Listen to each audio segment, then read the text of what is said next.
এটা হচ্ছে Dubai Burj Khalifa. আজকে হচ্ছে বুবন কাজ চালাচ্ছে। বুবন কেমন লাগছে বলো? ভালো লাগছে। চিঠি পিছনে বসে আছে। চিঠু হাই বলে দাও, হাই হাই বলো, হাই। এইখানে এইখানে ক্যামেরাতে। আমরা এখন ট্রাফিকে আছি।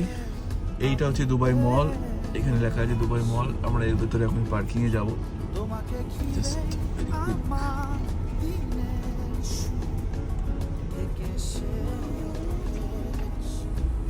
আমরা এখন দাঁড়িয়েছি ভুবনের বাড়ি। চলো, ছেড়ে দিয়েছে।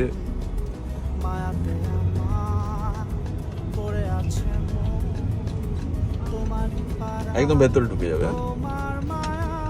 আমরা একদম পার্কিং এর ভেতরে ঢুকবো। ভুবন এক্সপার্ট হয়ে গেছে গাড়ি চালিয়ে এখন।